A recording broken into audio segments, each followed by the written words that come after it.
Hey there, science fans! RK here, and guess what? We're diving into the awesome world of psychology. Get ready to unlock the secrets of the human mind. Today, we're all about human development. We're talking about how we grow from tiny tots to, well, awesome adults. It's a wild ride, folks. Fasten your seatbelts because we're about to break down the stages of life. From those first wobbly steps to those wisdom of the ages moments, we've got you covered. Get ready to explore the amazing journey of being human and the milestones that define them. First up, we've got infancy, those first 2 years of life. Talk about a growth spurt. Babies experience rapid physical growth, developing motor skills like crawling and walking. They also develop fine motor skills, such as grasping objects. Sensory development advances as they explore their surroundings. Cognitive growth includes learning through senses and actions. Object permanence? That's a big one. Before it was out of sight, out of mind. Now they know things still exist even when they can't see them. And language? Get ready for some serious babbling. Those cute gurgles and coos, they're turning into words right before your eyes. Socially and emotionally, infants form attachments with their caregivers. They recognize familiar faces and express basic emotions like joy, fear, and anger. Jean Piaget's research highlights the sensorimotor stage, where infants learn through interacting with their environment. They use their senses and motor skills to explore and understand the world around them. John Bowlby's attachment theory emphasizes the importance of forming secure attachments with caregivers. These attachments provide a sense of security and are crucial for emotional development. Infants who form secure attachments are more likely to explore their environment confidently. This early bond lays the foundation for future social relationships and emotional well-being. Let's dive into the cognitive and social development of childhood. From ages 3 to 12, these young minds are constantly evolving. Cognitive development during this period is profound. Piaget's pre-operational stage, from ages 2 to 7, sees children beginning to use symbols and engage in pretend play. As they move into the concrete operational stage, from ages 7 to 11, logical thinking and problem-solving skills take shape. Language development and memory are also key during this stage. Socially, Erikson's stage of industry versus inferiority comes into play. Children begin to form friendships and develop a sense of competence. They start to understand moral values and learn to manage their emotions. Building social relationships is a big part of this stage. Right and wrong, they're starting to get it. Hold on tight, because we're entering the teenage years. From 13 to 18, get ready for some serious changes. Puberty hits, and suddenly they're taller, hairier, and maybe just a little bit moodier. Hormones, am I right? Cognitively, they're becoming abstract thinkers. Piaget's formal operational stage describes how they begin to use deductive reasoning and understand hypothetical situations. They can solve problems, think critically, and even challenge your authority. Don't worry, it's normal. Socially, it's all about identity. Erikson's stage of identity versus role confusion explains how adolescents explore different roles and integrate them into their identity.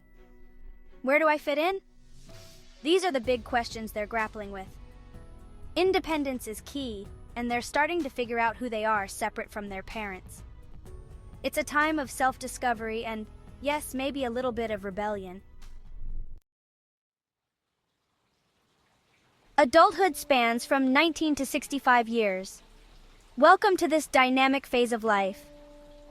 Early adulthood is marked by peak physical health, followed by a gradual physical decline in middle adulthood. Physically, they're at their best in early adulthood. But as they move into middle age, they may notice a gradual decline. Cognitively, abilities generally remain stable, with continued intellectual growth. They might even experience significant intellectual development. Socially and emotionally, it's all about relationships and personal goals. Forming intimate relationships, parenting, and achieving personal goals are key focuses. Career development and finding their place in the world are central themes. Erikson's stages of intimacy versus isolation and generativity versus stagnation describe the challenges and accomplishments during this period. Research highlights the importance of balancing career development with family life.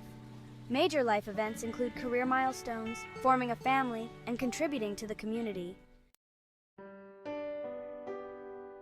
And finally, we reach the golden years, 65 and beyond, a time marked by physical decline, health challenges, and changes in sensory abilities. Research shows that regular physical activity can mitigate some of these effects. Cognitively, there is potential for decline, including memory loss and the risk of neurodegenerative diseases. Studies indicate that mental exercises and social engagement can help maintain cognitive function. Socially and emotionally, this stage involves life review, dealing with loss, and maintaining social connections. Erikson's stage of integrity versus despair reflects on the individual's life satisfaction and sense of fulfillment. Research supports that strong social ties and community involvement can enhance well-being in late adulthood. Now, we can't talk about human development without mentioning two big names, Jean Piaget and Erik Erikson. Piaget was all about cognitive development, how our thinking changes over time. He proposed stages like the sensoromotor stage, where infants learn through interacting with their environment, and the concrete operational stage, where children begin to think logically about concrete events. Piaget used observational studies and clinical interviews to develop his theories, focusing on how children solve problems. Erikson, on the other hand, focused on psychosocial development. He identified stages like trust versus mistrust, where infants learn to trust their caregivers, and identity versus role confusion, where adolescents explore their personal identity. Erikson's research involved extensive case studies and surveys, examining how social relationships influence development. These pioneers provided key insights into developmental psychology. Their work laid the foundation for understanding cognitive and psychosocial growth, influencing education and therapy. Piaget's stages help educators tailor learning experiences to children's cognitive abilities. Erikson's stages guide therapists in addressing clients' psychosocial challenges. Understanding these developmental stages helps us better appreciate the journey of human growth. If you found this video helpful, please like, subscribe, and hit the notification bell for more episodes in our Introduction to Psychology series. So, there you have it, a whirlwind tour of human development. From those first cries to those golden years, it's an incredible journey. But hold on, because we're just getting started. In our next episode, we'll be diving even deeper into the world of developmental psychology. We'll be exploring different theories like attachment theory and social learning theory. Get ready to expand your mind and learn about the forces that shape who we are. Now it's your turn to get involved.